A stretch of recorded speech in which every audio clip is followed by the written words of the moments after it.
तो हेलो, एक बार फिर स्वागत है आपका unique IAS academy by good family राजी में।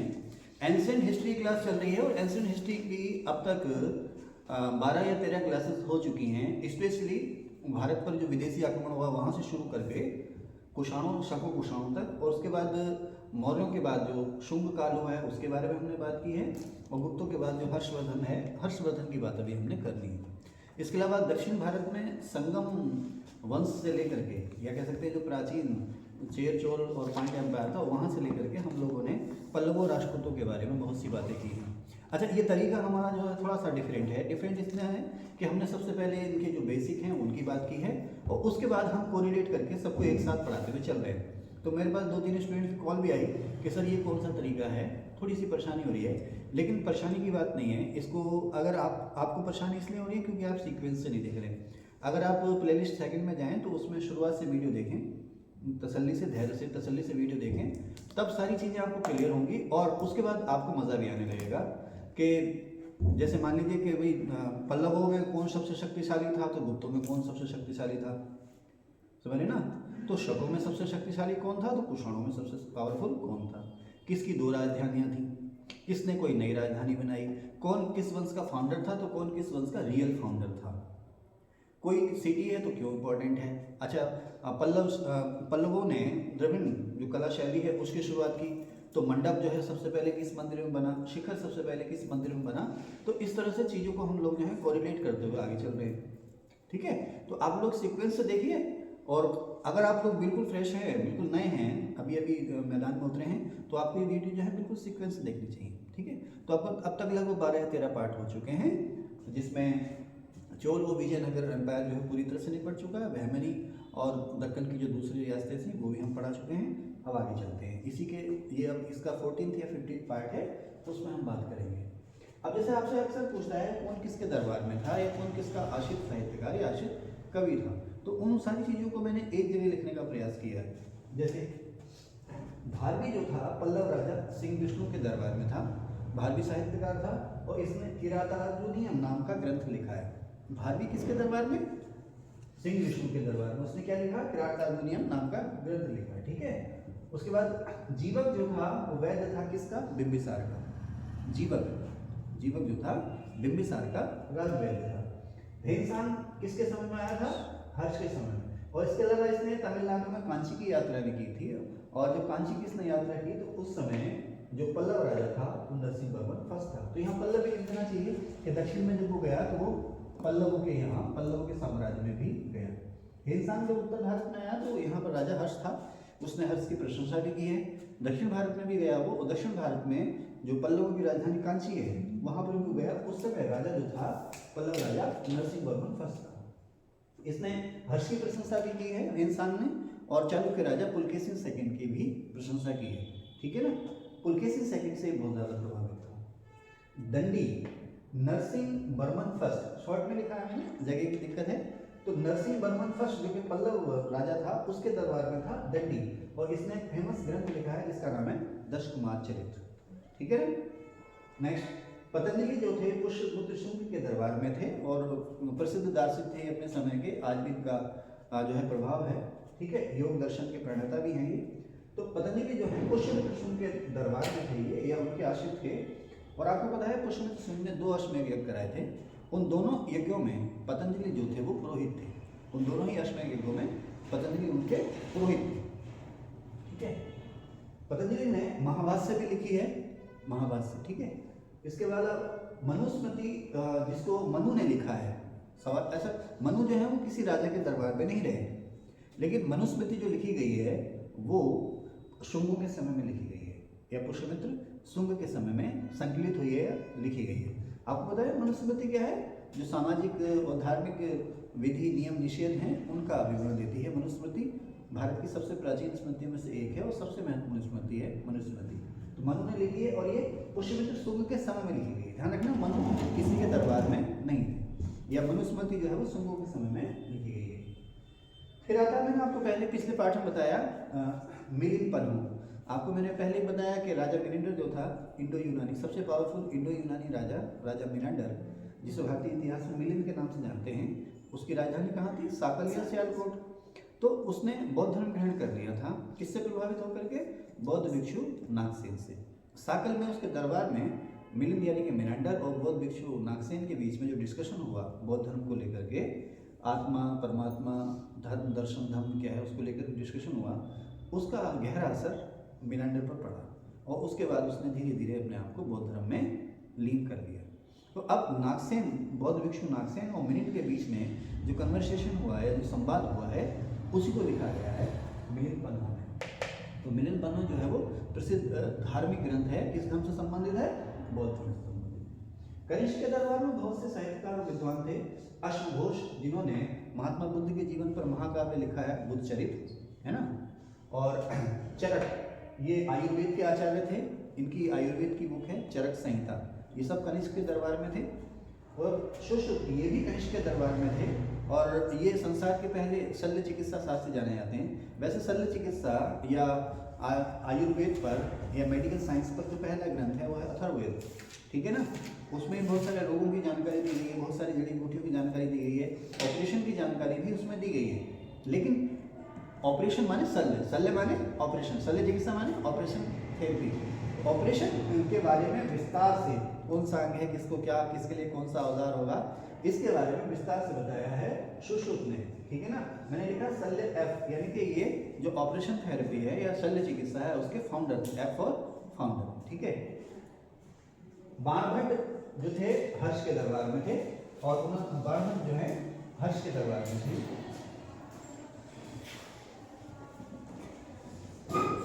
बाणभट्ट हर्ष के दरबार में थे और इन्होंने हर्ष के जीवन पर लिखी है हर्ष चरित्र, ठीक है ना। आप ये कह सकते हैं कि हर्ष चरित्र जो है वो हर्ष की जीवनी है, उसका जो जीवन है, उसका जो व्यक्तित्व है, उसके बारे में बताती है। हर्ष चरित्र किसकी है? बाणभट्ट की।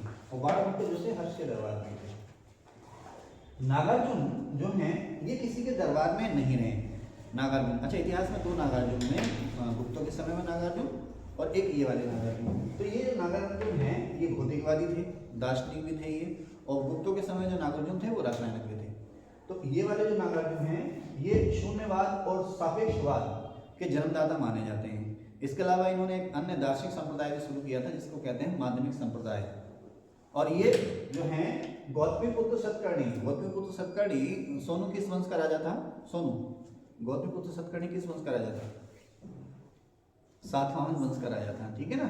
तो आप ये कह सकते हैं कि नागार्जुन जो है वो सातवाहनों के समय में हुए हैं, या ये भी कह सकते हैं गौतमीपुत्र सतकर्णी के समय में हुए हैं। किसकी शुरुआत की इन्होंने? शून्यवाद, सापेक्षवाद या माध्यमिक संप्रदाय या माध्यमिक दर्शन की इन्होंने शुरुआत की थी, ठीक है। और सायन और विद्यायन मैंने आपको खूब रटाया है विजयनगर एम्पायर के समय में, ये हरिहर बुक्का के दरबार में, ठीक है। उसके बाद हम लोग बात करते हैं, अक्सर क्वेश्चन पूछता है कि किस राजवंश का मूल क्षेत्र क्या था। जैसे बेंगी के चालुक्य, उनका मूल क्षेत्र बेंगी, कल्याणी के चालुक्य, उनका मूल क्षेत्र कल्याणी, है ना। और कलचुरियों का कहाँ था? सोलंकियों का कहाँ था? आता है ना क्वेश्चन इस तरह का भी। या किसका एम्पायर कहाँ से कहाँ तक फैला हुआ था। तो अगर आप ये देखें तो चालुक्यों या वातापी के, अब चालुक्यों की भी 3 ब्रांच थी ना, कौन कौन सी तीनों ब्रांचों के नाम बता देंगे सोनू, है ना सोनू? कल्याणी, हाँ, वातापी, हाँ, और एक रह गया है,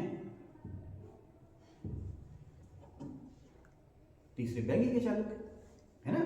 कल्याणी के चालुक्य, बैंगी के चालुक्य और वातापी या बादामी के चालुक्य, ठीक है बेटा। ये एक बार भी याद नहीं होंगे। अगर आप सोचो कि एक बार आपने वीडियो देख ली, उसके नोट से बना लिए और उसको भूल जाओ ना, ये तो बार बार पढ़ने पड़ेंगे। खास करके एंशिएंट हिस्ट्री और जूलॉजी, बॉटनी, केमिस्ट्री, ये बार बार पढ़ने पड़ेंगे, ठीक है ना। मॉडर्न में, मेडिवल में तो बहुत सी चीज़ें कहानी के रूप में याद हो जाती हैं, इसमें थोड़ी दिक्कत होती है।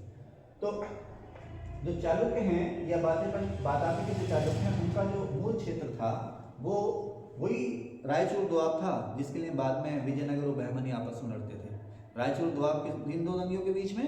कृष्णा और तुंगभद्रा के बीच में, है ना। कृष्णा और तुंगभद्रा के बीच में जो रायचूर का दोआब है वो चालुक्यों का या वातापी के चालुक्यों का मूल क्षेत्र था। मैंने इसमें या क्यों जोड़ा? क्योंकि चालुक्यों की जो सबसे पहली ब्रांच थी या मूल ब्रांच थी वो वातापी के चालुक्य थे। इन्हें बादामी का चालुक्य भी कहते हैं क्योंकि इन्होंने राजधानी कहाँ बनाई थी? वातापी या बादामी में। अगर आसिया को याद हो कि वातापी या बादामी कर्नाटक के किस डिस्ट्रिक्ट में है तो बड़ी अच्छी बात है। वर्तमान में एनीवन आप बताएं, कर्नाटक के किस डिस्ट्रिक्ट में है? बाबकरी, बा से बीजापुर, ठीक है। तो मुझे कुछ याद नहीं रहता।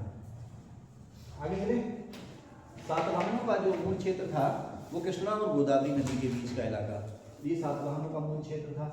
चोलों का मूल क्षेत्र था पेन्नार और कावेरी नदी का इलाका, तमिलनाडु में पेन्नार और कावेरी नदी का इलाका। देखिए आप वनडे एग्जाम देने जाएंगे ना तो इस तरह के सवाल आपसे नहीं पूछेगा। वनडे एग्जाम पता क्या पूछता है, सातवाहनों की राजधानी, प्रतिष्ठान या पैठन गोदावरी के किनारे महाराष्ट्र में। सातवाहन वंश का संस्थापक सिंधु, सबसे प्रतापी राजा ये, बस छुट्टी ले दे के यार। यहाँ आ गया नगानी का आ जाएगा कभी, या वो आ जाएगा नानाघाट शिलालेख या नासिक प्रशस्ति किसने लिखी, इससे ज़्यादा नहीं आएगा। कभी कभी ये पूछ लिया कार्लिका चैत्र किसने बनाया, है ना। लेकिन जहाँ पर आप स्पेशली यूपी पीसीएस या आईएएस का एग्जाम देने जाएंगे तो यहाँ पर आपको कूदना पड़ेगा, डूबना पड़ेगा, है ना, ठीक है ना। और मैं हमेशा से कहता आया हूँ कि अगर सरकारी नौकरी पानी भी है ना तो तैयारी करो यूपीएससी लेवल की, आईएएस का एग्जाम भले मत दो, ये तैयारी उसी लेवल की करो, ठीक है। तो खैर, तो जो चोल हैं उनका जो मूल क्षेत्र था वो पेन्नार और कावेरी नदी के बीच में था। चेदी वंश जो है वो कलिंग में, कलिंग यानी कि उड़ीसा, ठीक है।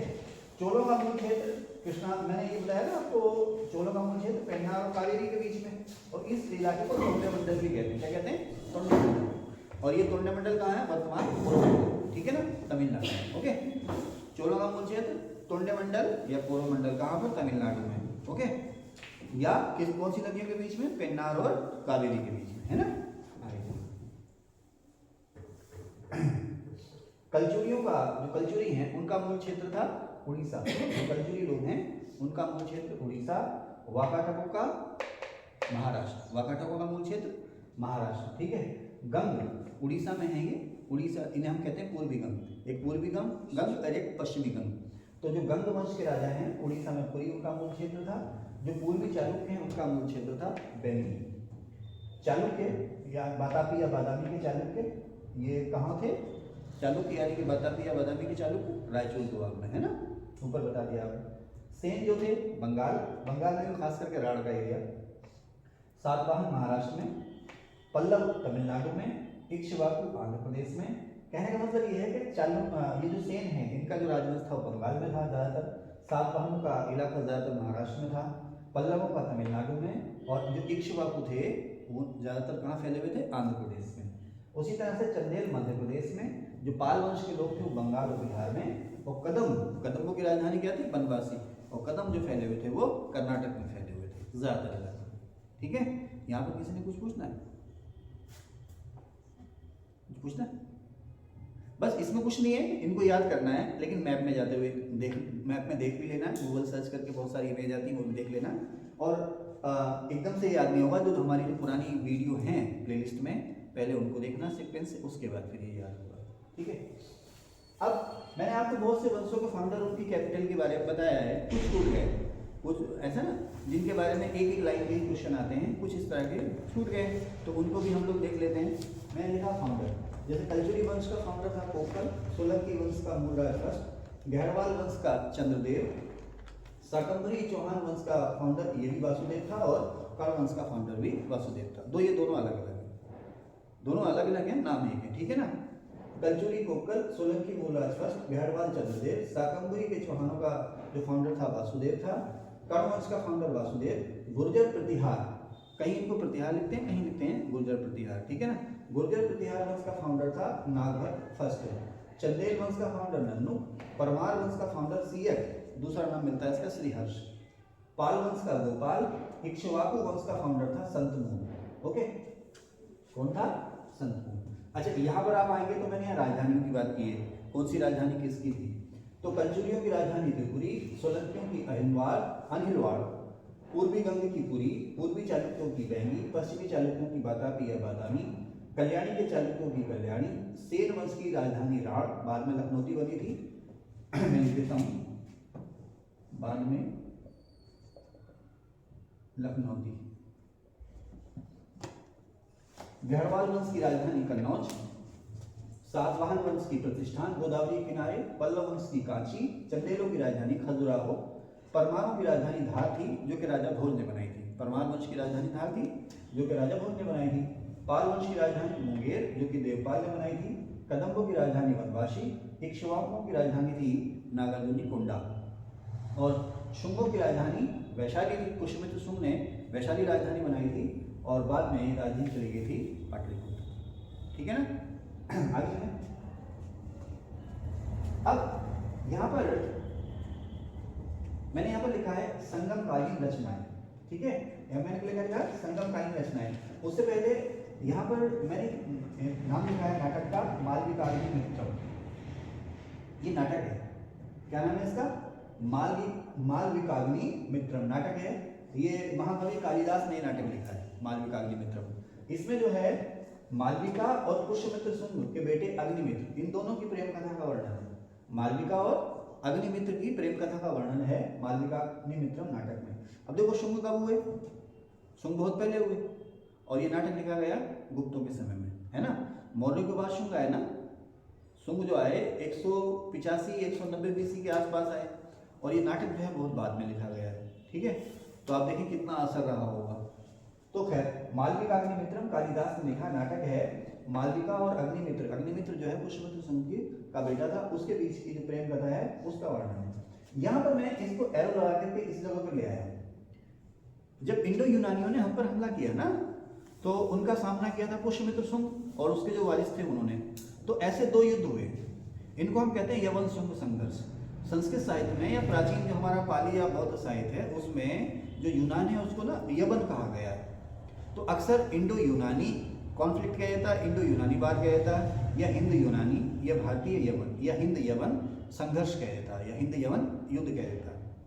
आपको पता है जब इंडो यूनानियों ने हम पर हमला किया और उत्तर पश्चिम भारत में अपना एम्पायर बना लिया, धीरे धीरे इनके सामने जो उत्तर भारत में सबसे मजबूत पावर थी वो शुंगों की थी। जाहिर सी बात है दोनों की सीमाएं मिल रही थी तो झगड़ा होना तय था। और झगड़ा होना तय इसलिए था कि दोनों ही साम्राज्यवादी थे। पुष्यमित्र शुंग ने अश्वमेध यज्ञ कराया। आपको पता उसने 2 अश्वमेध यज्ञ कराए। जब पहला अश्वमेध यज्ञ उस पुष्यमित्र शुंग ने कराया तो उसका घोड़ा जो है उत्तर पश्चिम की ओर चला, है ना, साकल की ओर चला, या इंडो यूनानी जो क्षेत्र है या उत्तर पश्चिम भारत का जो क्षेत्र है उसकी ओर चला। उस घोड़े को पकड़ा इन इंडो यूनानियों ने, या उत्तर पश्चिमी सीमा पर जो यवन थे उन्होंने पकड़ लिया। फलस्वरूप युद्ध हुआ और उसमें पुष्यमित्र शुंग ने ये युद्ध जो था वो जीत लिया, बल्कि उसके बेटे ने ये युद्ध जीत लिया। इस युद्ध का जो जानकारी है, इसका जो जिक्र है वो कालिदास के नाटक मालविकाग्नि मित्रम है। तो आपसे सवाल पूछेगा कि पहले यवन संघर्ष की जानकारी कहाँ से मिलती है? मालविकाग्नि मित्रम से। दूसरी बार फिर हुआ था, इस बार वसुमित्र ने हराया था, जो कि पुष्यमित्र शुंग का पुत्र था और शुंग वंश का चौथा राजा था। इस युद्ध की जानकारी मिलती है गार्गी संहिता में। ठीक है, देखो मैंने लिखा ना मालविकाग्नि, पहले यवन शुंग संघर्ष की इसमें जानकारी मिलती है। ठीक है, इसमें क्या है? पुष्यमित्र शुंग के पुत्र अग्निमित्र ने घोड़े के कारण हराया। घोड़े के कारण मतलब शॉर्ट में लिखा है मैंने, उसके पुष्यमित्र शुंग के यज्ञ में जो घोड़े थे उनको जब छोड़ा गया पूरे विधिवत पूजा पाठ के बाद उसको पकड़ लिया था यवनों ने। फलस्वरूप युद्ध हुआ, वो युद्ध में अग्निमित्र जीत गया था। उस जो यवन थे वो थोड़ा सा और पीछे खदेड़ दिए गए थे। ठीक है ना। अब जो दूसरा यवन शुंग संघर्ष है उसकी जानकारी मिलती है गार्गी संहिता में। ठीक है, अब दूसरी बार जो यवनों को हराया है वो पुष्यमित्र शुंग के पौत्र वह चौथे शुंग राजा वसुमित्र ने हराया, और इस बार जो हारा है वह हारा है मीनांडर। ठीक है, इस बार कौन हारा है? मीनांडर हारा। ओके, तो पहली बार कौन हारा था? डेमेट्रियस। ठीक है ना, पहली बार हारा डेमेट्रियस और इस बार हारा मीनांडर। ओके, फिर से मैं बता दूं इसको बार बार कि पहली बार डेमेट्रियस को हराया गया, दूसरी बार किसको हराया गया? मीनांडर को। पहली बार पुष्यमित्र शुंग के बेटे अग्निमित्र ने हराया और दूसरी बार पुष्यमित्र शुंग के पुत्र वसुमित्र ने हराया। ठीक है, वसुमित्र जो है वो शुंग वंश का चौथा राजा था। पहला युद्ध अश्वमेध यज्ञ के कारण हुआ, घोड़े पकड़ने के कारण हुआ, और दूसरा युद्ध जो था वो निश्चित ही विस्तारवाद था, क्योंकि मीनांडर या मिलिंद जो था वो यवनों में सबसे पावरफुल राजा था और धीरे धीरे वो भारत की ओर बढ़ रहा था। उत्तर पश्चिम भारत से भारत के अंदर की ओर बढ़ रहा था। जाहिर सी बात है संघर्ष होना तय था। इन दोनों ही युद्धों में शुंगों ने यवनों को हराया। ठीक है, कुछ पूछना बेटे? अच्छा, अब तुम्हें तो ये चीज क्लियर हो रही होगी, क्योंकि तुम तो एक हफ्ते से मेरे साथ हिंद यवन रोज ही हो रहा है ना, रोज ही हो रहा है, सुनते आ रहे हो। लेकिन अगर आपको समझ में नहीं आ रही है और अभी भी आपने हमारी वीडियो स्किप नहीं की है तो मैं फिर मशवरा दूंगा कि आप जो पुरानी सीरीज है हमारी प्लेलिस्ट 2 में, उसमें सारी वीडियो उनको जरूर देखिए। तुम लोग भी देखा करो उसको ना, सुना करो। ठीक है, अच्छा मैंने यहाँ छोटा सा लिखा 160 से 120 BC। कहने का मतलब ये है कि ये दूसरा यवन शुंग संघर्ष हुआ है वो 160 से 120 BC के बीच में हुआ है। ओके, समझ गए? अब जैसे हार जीतने की बात चल रही है, किसने किसको हराया, कौन किससे जीता, तो मैंने जैसे यहाँ पर भी लिखा है, जैसे ये है ना यशोवर्मन, आइए यशोवर्मन किस वंश का राजा था? चंदेल वंश का, ठीक है ना? यशोवर्मन चंदेल वंश का राजा। अब देखें ना, जैसे सर्व आए हैं तो वो उन्होंने अपनी जगह ले ली, है ना? कौन किस काम का एक्सपर्ट है ना? जैसे अगर चाय किसी से पीनी है तो किसको भेजना है, चाय मंगानी है तो किसको भेजना है, चाय डिस्ट्रीब्यूट करानी है तो किसको भेजना है। अंकित जी हैं, उनके सारे संपर्क में पार्टी लेनी है तो अंकित जी को भेजना है ना? अब यहाँ कैमरा ऑपरेट करना तो यहाँ पर भी वरीयता क्रम है। Number 1 Imran, number 2 Anis, number 3 Sonu. मतलब अगर यहाँ सोनू उपस्थित हैं तो, और अगर सोनू नहीं है तो नंबर 3 हो जाते हैं अंकित, और दोनों नहीं है तो नंबर 3 हो जाते हैं विकास, ठीक है? ये भी नहीं है तो नंबर 3 हो जाती हैं तबस्सुम, है ना? तो प्रोटोकॉल है। तो जब ये सभी नहीं है तो फिर हो जाती हैं राबिया, है ना? और जब कोई नहीं है तो गुरुजी खुद ही ऑपरेट करते हैं, बार बार वहाँ जाते हैं, फिर आते हैं, फिर आते हैं, फिर आते हैं, है ना? ठीक है ना? इसे कहते हैं क्या? प्रोटोकॉल, ठीक है? आगे चलें, कहाँ थे? हाँ, तो यशोवर्मन किस वंश का राजा था? चंदेल वंश का राजा था, ठीक है ना? ब्राह्मण वंश था, चंदेल वंश का राजा था ये। मैंने लिखा है पहला शक्तिशाली चंदेल था कौन? यशोवर्मन, पहला शक्तिशाली, फाउंडर नहीं था, पहला ताकतवर था चंदेल। चंदेलों को अलग से पढ़ाएंगे आपको, ठीक है ना? अगर समय मिला तो अलग से पढ़ाएंगे। उत्तर भारत में बौद्धों के पतन का एक प्रेरक था। मुझसे एक थोड़ी सी गलती हो गई है पीछे किसी पार्ट में, मैं ढूंढ नहीं पाऊंगा और मैं माफी चाहूंगा। मैंने उत्तर भारत में बौद्ध धर्म के पतन का तात्कालिक कारण जो है वो शशांक के हमलों को बता दिया कहीं, ये मुझसे गलती हो गई ये मुझसे गलती हो गई, वो उस गलती की माफी चाहूंगा। आप लोग भी करेक्ट कर लेना, आप लोग भी करेक्ट कर लेना कि उत्तर भारत में बौद्ध धर्म के पतन का जो तात्कालिक कारण है वो शशांक नहीं है, वो है यशोवर्मन चंदेल। उत्साही ब्राह्मण था ये, और जब इसने उत्तर भारत में जगह जगह हमले किए तो जहाँ पर भी इसे मठ या बिहार या चैत्य दिखे इसने उनको तोड़ना फोड़ना शुरू कर दिया, तोड़ना फोड़ना उनको शुरू कर दिया। अच्छा, अब होता क्या है ना, बंगाल और बिहार में पाल वंश के बाद किसी राजा का संरक्षण भी नहीं मिला बौद्ध धर्म का। बौद्ध धर्म को किसी शक्तिशाली या उल्लेखनीय राजा का संरक्षण नहीं मिला। राजाओं के संरक्षण ने जैन धर्म और बौद्ध धर्म को फलने फूलने में बहुत हेल्प की है, राजाओं के संरक्षण है ना। जैसे यहाँ पर आप देखें, जैसे इल्तुतमिश आया, भाई इस्लाम धर्म यहाँ कैसे फैला? मोहम्मद गौरी, महमूद गजनवी, इल्तुतमिश आए तो इन्होंने सभी को इस्लाम धर्म को संरक्षण दिया, है ना? उत्साही मुस्लिम राजा थे ये, और इन्होंने दिल्ली, अजमेर, जगह जगह दरगाहें, खानकाहें, मस्जिदें बनवाई और सूफी संतों को बढ़ावा दिया, यानी उनको कंजर्वेशन दिया, संरक्षण दिया उनको। इस्लाम धर्म तेजी से फैला। तो उसी तरह से आप देखें ना, बिंबिसार, अजातशत्रु बौद्ध धर्म को संरक्षण दे रहे हैं, न केवल संरक्षण दे रहे हैं बल्कि स्तूप बनवा रहे हैं, संगतियां हो रही हैं, है ना? कनिष्क, हर्ष, अशोक, संगतियां हो रही हैं। तो बौद्ध धर्म जो है वो न केवल भारत में बल्कि पूरी दुनिया में तेजी से फल फूल रहा था। लेकिन बंगाल और बिहार में पाल वंश के राजाओं के बाद, सुन लेना, ये चीज़ें कभी कभी आती दिमाग में ना, अक्सर पूरा सिलेबस खत्म हो जाता है लेकिन नहीं बता पाते। तो बंगाल में पाल वंश जो था, बंगाल और बिहार का, वो आखिरी उल्लेखनीय वंश था जिसने बौद्ध धर्म को संरक्षण दिया। उसके बाद इन्हें राजकीय संरक्षण नहीं मिला, नंबर 1 बात। दूसरा, बौद्ध धर्म में अपने अंदर भी टूटन थी, कभी ये हीनयान और महायान में बढ़ जा रहे हैं, तो कभी वज्रयान, सहजयान, न जाने कितने इनके संप्रदाय हो गए थे, है ना? कापालिक आ गए। अच्छा, बौद्ध धर्म में व्यभिचार, बौद्ध धर्म में नहीं, मठों में तथाकथित रूप से, ठीक है ना? कुछ मठों में, सभी में नहीं, कुछ मठों में व्यभिचार बढ़ने लगा, अनैतिक काम होने लगे, और उसी समय ब्राह्मण धर्म उठलने लगा, क्षत्रिय और राजपूत उछलने लगे, वो शैव और वैष्णववाद को बढ़ावा देने लगे। ऐसे में यशोवर्मन, चंदेल और शशांक जैसे राजा आते हैं जो मठों को, स्तूपों को तोड़ने लगते हैं। पुष्यमित्र सिंह ने क्या घोषणा करी थी साकल जाकर के, कि जो मुझे कोई एक बौद्ध भिक्षु का सिर देगा मैं उसे 100 दिनार दूंगा। तो इस तरह से भारत में बौद्ध धर्म धीरे धीरे पतन की ओर चल रहा था, लेकिन तात्कालिक रूप से इसका जो तेजी से पतन हुआ वो यशोवर्मन चंदेल के उत्तर भारत पर हमलों की वजह से हुआ। बाकी चीजें अंडरस्टूड है ना, हर चीज कहीं थोड़ी जाएगी, ठीक है? तो नंदीवर्मन सेकंड सर्वाधिक समय तक राज करने वाला पल्लव राजा था ये। पल्लवों में सबसे शक्तिशाली कौन था प्रियंका? पल्लवों में सबसे शक्तिशाली राजा अंकित, विकास, अनीस, एनीवन? अरे शाबाश, तो तुझे क्या दूं मैं? ले, ये मेरी सारी जायदाद तेरे नाम। एक गाना है, बाहोशो हवास में दीवाना, ये आज वसीयत करता हूँ। गाना सुनना अच्छा लगेगा, आगे नहीं बोल रहा, ठीक है, अच्छा सुनो। रफ़ी साहब ने गाया और हर बोल को, हर लय ताल को, हर मुखड़े को, मुखड़ा तो खैर एक ही होता है, हर अंतरे को अलग अलग तरह से गाया। बाहोशो हवास में दीवाना, ठीक है। चले कहाँ थे? मेरी बहन आंसर देती है, मैं खुश हो जाता हूँ बहुत ज़्यादा, शाबाश। तो practice max a man perfect, ये उसका उदाहरण है। चले भी आगे, कहाँ थे? मैं कुछ ज़्यादा खुश हो गया, जरा रोक देता हूँ। तो खैर चलिए, खुशी मनानी। तो सबसे पावरफुल जो पल्लव वंश का राजा था वो था नरसिंहवर्मन फर्स्ट। ओके, आगे। अब नंदीवर्मन सेकंड जो था वो सबसे ज्यादा समय तक राज करने वाला पल्लव वंशी राजा था, है ना। पुलकेशिन सेकंड सबसे महान चालुक्य राजा था। पुलकेशिन सेकंड सबसे, चाहे वो बतापी हो, अगर जैसे पूछे ना कि सबसे महान चालुक्य, तो चालुक्य तो कहीं बतापी का हो, कल्याणी का हो, बेंगे का कहीं का भी हो, है ना। तो बतापी का चालुक्य या सबसे महान चालुक्य जो था वो पुलकेशिन सेकंड था। बेंगी का सबसे महान चालुक्य जो था विष्णुवर्धन था। मैं शायद यहाँ लिखा भी होगा कि नहीं लिखा होगा तो नीचे नहीं लिखा होगा, है ना।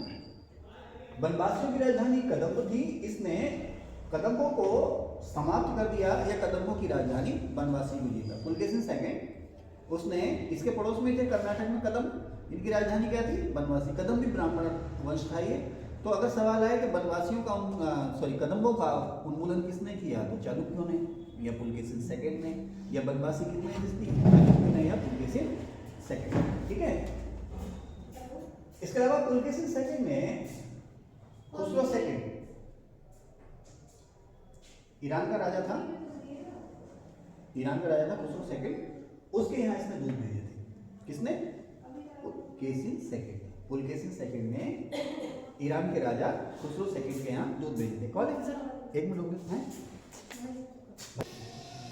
तो पुलकेशिन सेकंड ने खुसरो सेकंड, जो कि ईरान का राजा था, उसके यहाँ अपना दूध भेजा, ठीक है। आगे चले।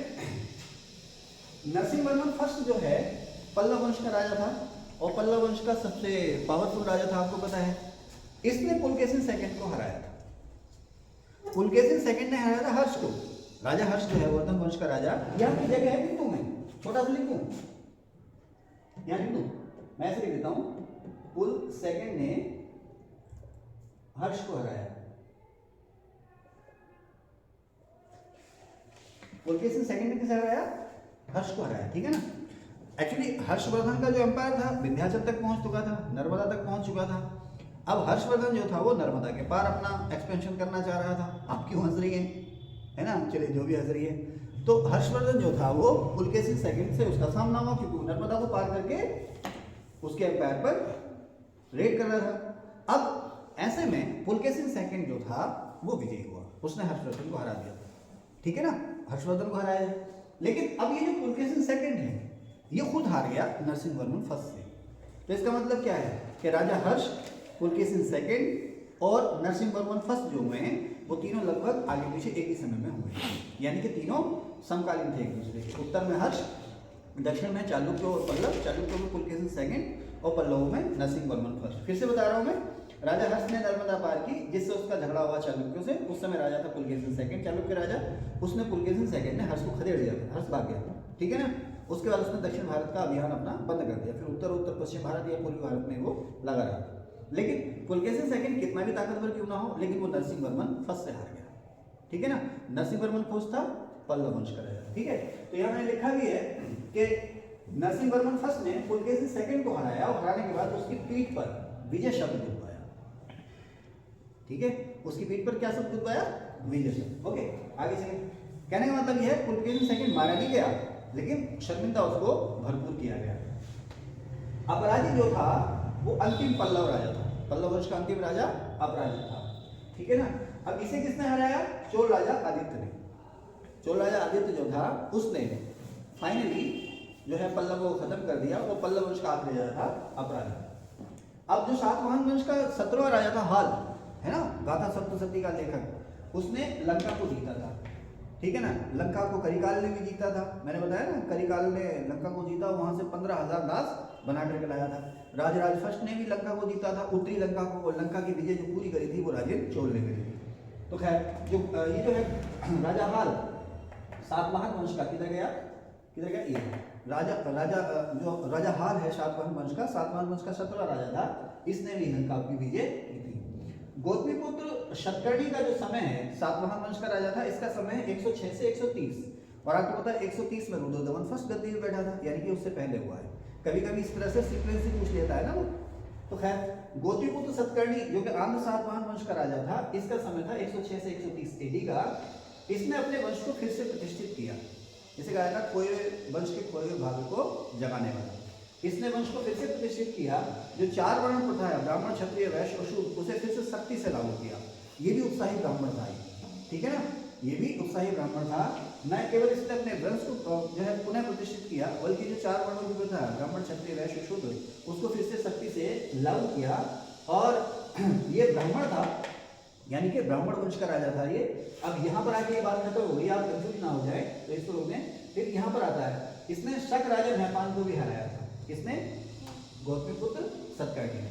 गौतमीपुत्र शतकर्णी ने शक राजा नेपान को भी हराया था, और नेपान के चांदी के सिक्कों पर फिर अपना नाम भी लिखवाया, अपना नाम भी खुदवाया था। ठीक है, आगे चले। फिर इसी से संबंधित चीजें कुछ मैंने यहाँ भी लिखी हैं। देखो ये 3 स्टार बना रखे हैं, यहीं पे 3 स्टार ये हैं। मैं यशोवर्मन चंदेल ने मालवा को जीता। मालवा समझते ना कहाँ पर? MP राजस्थान, गुजरात के कुछ इलाके। यशोवर्मन चंदेल ने मालवा को जीता। राजा धन का समय हुआ है 950 से 1008 के बीच में। राजपूत राजा है, राजा धन जो है राजपूत राजा है। इसने ये जो है यशोवर्मन का बेटा था, जो चंदेल वंश का राजा यशोवर्मन है, उसका बेटा धंग था। ये भी कम नहीं था, इसने जो है अपने आप को प्रतिहारों से पूरी तरह से आजाद किया। सवाल आता है ना कि चंदेल किसके सामंत थे, तो ये गुर्जर प्रतिहारों के सामंत थे। ठीक है, अब यशोवर्मन चंदेल कितना भी ताकतवर क्यों ना हो, लेकिन गुर्जर प्रतिहारों से पूरी तरह से आजाद ना हो पाया था। बाद में इसके बेटे धंग ने चंदेलों को गुर्जर प्रतिहारों से पूरी तरह से आजाद कराया। अब धंग की जो सबसे इंपॉर्टेंट विजय थी वो थी कलिंजर। कलिंजर यूपी के किस जिले में? कलिंजर, ये वही कलिंजर है जिसके अभियान में शेरशाह मारा गया था। कलिंजर किस जिले में? यूपी के बांदा जिले में। ठीक है ना, यूपी के बांदा जिले में है कलिंजर। तो ये वही कलिंजर है, यूपी के बांदा जिले में है, जिस पर हमले के प्रयास में, कब्जे के प्रयास में शेरशाह सूरी मारा गया था। ठीक है, तो इसको चंदेलों की राजधानी बनाया था धंग ने। तो कलिंजर जो थी धंग की सबसे महत्वपूर्ण विजय थी। हरिहर और बुक्का किसके सामंत थे? वारंगल के काकतीयों के सामंत थे। ये सवाल खूब आता है। अच्छा, यही जो है मालविकाग्निमित्रम, इसी में जो पुष्यमित सिंह के 2 यज्ञ जो थे, पुष्यमित सिंह ने 2 यज्ञ किए, उनकी जो जानकारी मिलती है इसी मालविकाग्निमित्रम नाम के नाटक में मिलती है। ठीक है, ओके, आगे चलते हैं। अब इसी से मिली जुली चीजें, किसने किसको हराया? यहां पर आप देखें ऐहोल प्रशस्ति, कर्नाटक में ऐहोल से एक अभिलेख मिला है जो किसी राजा की प्रशंसा है। तो प्रशंसा मतलब प्रशस्ति, जैसे हम कहते हैं ना प्रयाग प्रशस्ति। प्रयाग प्रशस्ति पर प्रकाश डालें पांडे जी। मैं जैसे डालते हैं प्रयाग प्रशस्ति पर प्रकाश, देखो ऐसे डालते हैं, टॉस से नहीं शब्दों से प्रकाश डालना है कि जो प्रयाग प्रशस्ति है वो वर्तमान प्रयागराज या इलाहाबाद से पाई गई है, ऐसा नहीं है। ये इलाहाबाद के पास कौशाम्बी से पाई गई। अकबर के समय में इसे खोजा गया। अकबर ने इसकी बनावट, इसकी ऊंचाई चौड़ाई और इस पर जो लिखावट थी उसका महत्व जाना। वो ये नहीं समझ पाए क्या है, पढ़ नहीं पाए इसको, लेकिन उसका महत्व जाना और कौशाम्बी से वहां से इसको मंगवा करके प्रयाग के किले में या इलाहाबाद के किले में सुरक्षित रख दिया। इसलिए इसको कहते हैं हम प्रयाग प्रशस्ति। प्रशस्ति क्यों कहते हैं? क्योंकि इसमें समुद्रगुप्त की प्रशंसा लिखी हुई है। हरिशेन ने कविता के रूप में गद्य और पद्य के मिश्रण, जिसे हम चंपू शैली कहते हैं, मैं आपको पढ़ा भी चुका हूँ, उसके रूप में अपने राजा समुद्रगुप्त की प्रशंसा की है, इसीलिए इसका नाम हो गया प्रयाग प्रशस्ति। लेकिन मूल रूप से ये सम्राट अशोक का लेख है ना, अभिलेख है। तो उसी तरह से ऐहोल से जो प्रशंसा पत्थर पे लिखी हुई मिली है उसे हम कहते हैं ऐहोल प्रशस्ति या ऐहोल शिलालेख। ये लिखी है रवि कीर्ति ने, और रवि कीर्ति जो था दरबारी था पुलकेशिन सेकंड का। तो आपसे पूछे कि ऐहोल प्रशस्ति किसकी है? चालुक्यों की है, या वातापी के चालुक्यों की है, बादामी के चालुक्यों की है, या पुलकेशिन सेकंड की है? तो सबकी बातें एक ही हैं। ठीक है, और रवि कीर्ति ने लिखी है। अच्छा, ये जो ऐहोल प्रशस्ति है, इससे जो सवाल आते हैं, जो मैंने आपको बातें बताई वो तो आती हैं। कालिदास के बारे में जो सबसे पहले जानकारी मिलती है इसी से मिलती है। महाकवि कालिदास, कई बार सवाल आ गया है। महाकवि कालिदास के बारे में सबसे पहले जानकारी जो है एहोल प्रशस्ति से मिली है। पुलकेशिन सेकंड के बारे में लिखी है। अब इससे हर्ष की जानकारी मिलती है क्योंकि पुलकेशिन सेकंड ने हर्ष को हराया था, और इसी में हर्ष को कहा गया सकलोत्तर नाथ, सकल उत्तर यानी कि सारा का सारा उत्तर, यानी कि पूरे उत्तर का स्वामी। हालांकि पूरे उत्तर भारत पर हर्ष का कब्जा नहीं था, उसने पुलकेशिन सेकंड का जो अचीवमेंट है उसको बड़ा चढ़ाकर दिखाने के लिए रवि कीर्ति ने शायद हर्ष को सकलोत्तर नाथ कहा है। तो ये क्वेश्चन भी आ सकता है कि हर्ष को किसने कहा सकलोत्तर नाथ कहा है, या खाली कभी ये भी पूछ सकता है कि सकलोत्तर नाथ कौन था, तो हर्ष। ठीक है, तो हर्ष की जानकारी मिलती है, कालिदास की जानकारी भी इससे मिलती है। ठीक है ना। हाथी गुफा अभिलेख खारवेल का है, कल पिछले पार्ट में इसके बारे में खूब बात हो चुकी है। ठीक है, नक्शे रुस्तम अभिलेख जो है वो दारा फर्स्ट का है। जूनागढ़ या गिरनार शिलालेख जो है मूल रूप से अशोक का है, बाद में रुद्रदमन ने भी इसमें अपने बारे में लिखा है और इसका ग्रुप ने भी इसके बारे में लिखा है ना। तो जैसा क्वेश्चन है वैसा आंसर दे देना आपने। गुजरात में अरब सागर के तट पर कठियावाड़ प्रायद्वीप में जूनागढ़ डिस्ट्रिक्ट में गिर या गिरनार पहाड़ी पर एक अभिलेख मिला है जो मूल रूप से किसका है, मूल रूप से किसका है, अशोक का है। उसके बाद इस पर रुद्रदमन ने भी अपने बारे में लिखाया और उसके बाद स्कंदगुप्त ने भी लिखाया। तो गिरनार शिलालेख या गिरनार स्तंभलेख इस तरह से स्कंदगुप्त का भी हो गया, रुद्रदमन फर्स्ट का भी हो गया और मौर्य यानी अशोक का भी हो गया। जिस तरह से क्वेश्चन आए उसी तरह से आप लोग आंसर दे देना, है ना। जब हम लोग शुरू में तैयारी करते थे ना तो ये चीज़ें हमारा दिमाग खराब करती थी और हम भागते थे एंशिएंट इंडिया से। आज भी ऐसे ही जब नए नए आप तैयारी करते हैं ना तो हम लोग भागते हैं। कभी कहेगा प्रयाग प्रशस्ति तो कहेगा कौशाम्बी से मिली है, समझे ना। फिर कहेगा दिल्ली टोपरा, दिल्ली मेरठ तो कहेगा मेरठ से मिला है। फिर अब ये आगे आपका ये क्या है, इसके कई सारे नाम हैं, कठियावाड़ प्रशस्ति, कठियावाड़ अभिलेख, गिरनार अभिलेख, जूनागढ़ अभिलेख, कई सारे नाम आ जाते हैं इसके। कभी कभी सौराष्ट्र भी कहता था, सौराष्ट्र का इलाका था ना ये, सौराष्ट्र तट का इलाका। लेकिन अगर चीज़ों को गंभीरता से ध्यान से पढ़ोगे, अच्छा आजकल जो है ना, आजकल के हम भी अपने समय में ऐसे थे कि जल्दी बन जाएंगे। IAS के 2 अटेम्प्ट ऐसे खराब कर लिए सन 99 और 2000 में, ऐसे ही। वो दौर जो था वो उसमें PT में भी ऑप्शनल पेपर होता था, फिजिक्स से एग्जाम दे लिया। फिजिक्स ठीक ठाक थी लेकिन दोस्तों ने मना भी किया, शुभचिंतकों ने मना किया कि यार नहीं टिक पाओगे। 2 अटेम्प्ट ऐसे खराब कर लिए। कल को पेपर, आज टूर्नामेंट करा रहे क्रिकेट का, हाँ कल को पेपर IAS बनेंगे। 2 अटेम्प्ट ऐसे खराब कर लिए, 4 अटेम्प्ट होते थे उस दौर में, फिर बाद में जाके, लेकिन बहुत देर हो चुकी थी।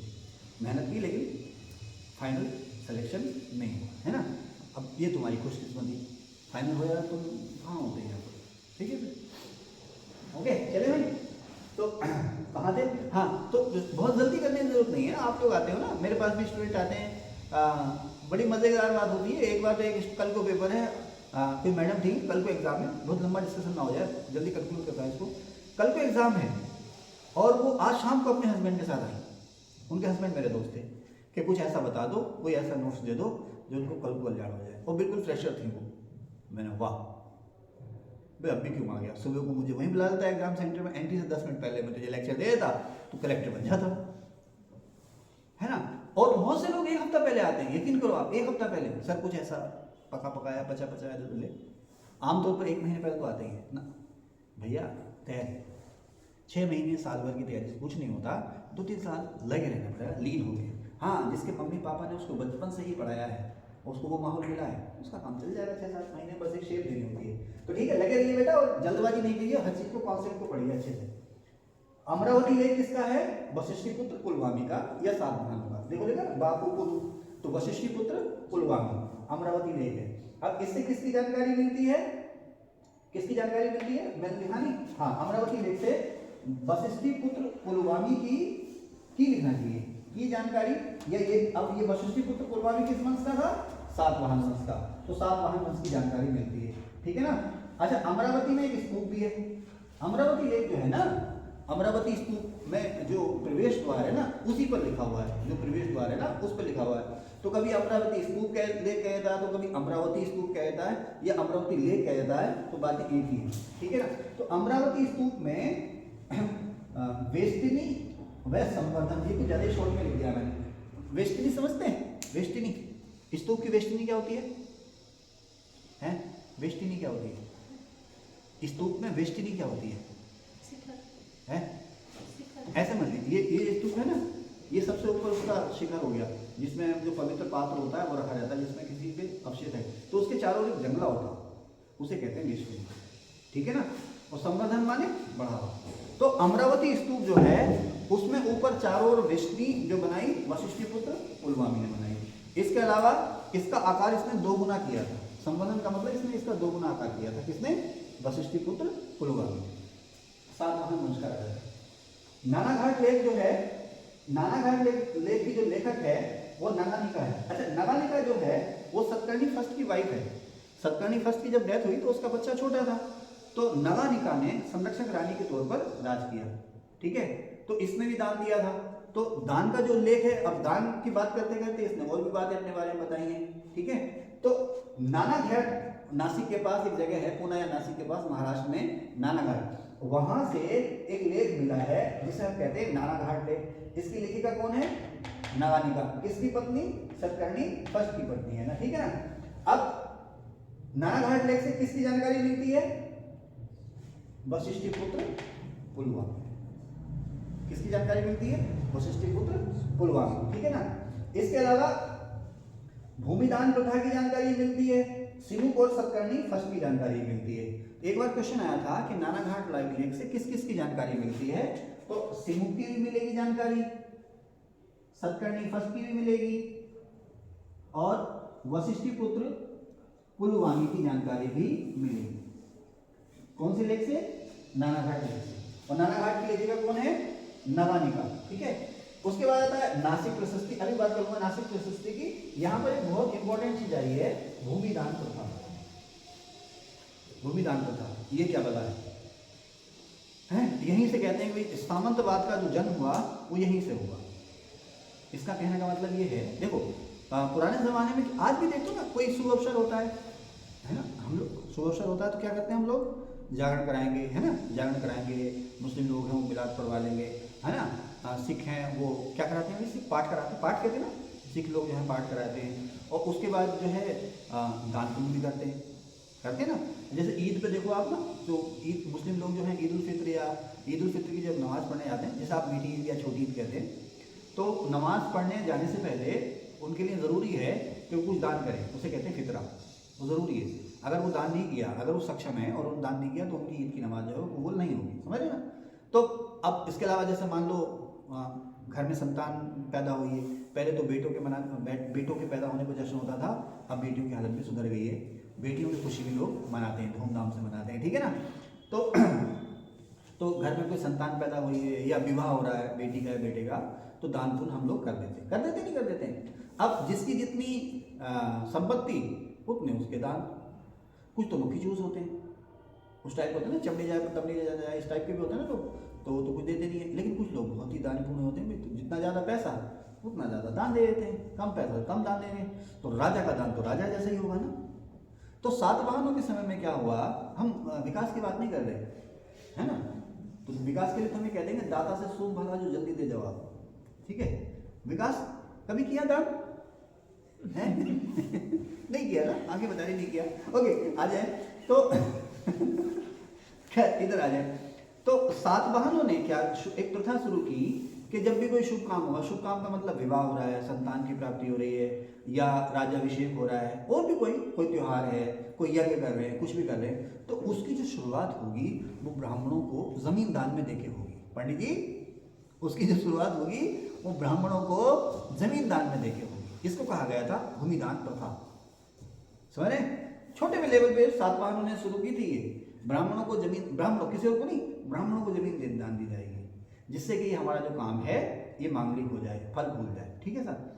धीरे धीरे क्या हुआ? अच्छा, पहले जमीन दान देने का मतलब ये था कि भाई आपको ये जमीन दे दी है, टैक्स तो आपसे लिया जाएगा, लेकिन ये जमीन आपकी हो गई है, भूमिहीन थे, जमीन आपकी हो गई। धीरे धीरे क्या हुआ कि चलो आपसे टैक्स नहीं लिया जाएगा, और लंबा समय गुजरता गया, ये दान की प्रथा बहुत ज़्यादा हो गई। पहले पता चला 1 एकड़ 2 एकड़, फिर 1 गाँव, फिर 2 गाँव, फिर पता चला पूरा का पूरा जिला दान दे दिया। अब पंडित जी थे, सुन रहे पंडित जी थे, उन्हें दान में मिली वो जगह, अब उन्हें मालिकाना हक में मिल गया। अब जो उनके बच्चे थे, बच्चों के बच्चे, उनके बच्चे, अब उनके पास पूरा पूरा जिला आ गया, उन्होंने राजा बन गए। वो समझ गए ना, बन गए राजा। बाबर ने क्या कहा, पानीपत की लड़ाई के बाद काबुल की गरीबी अब और नहीं। पानीपत की लड़ाई जीतने के बाद उसने क्या कहा, काबुल की गरीबी अब और नहीं। तो पंडित जी के बच्चे फिर उन्होंने कहा छोड़ो यार, पंडित आई मजा नहीं आ रहा, अब इतना बड़ा इलाका हो गया, अब राज करेंगे। अब राजा कमजोर हुआ तो वो जो इलाका था जिसको दान में मिला था वो उसका मालिक हो गया, पीढ़ी दर पीढ़ी उसका होल्ड हो गया वहां पर।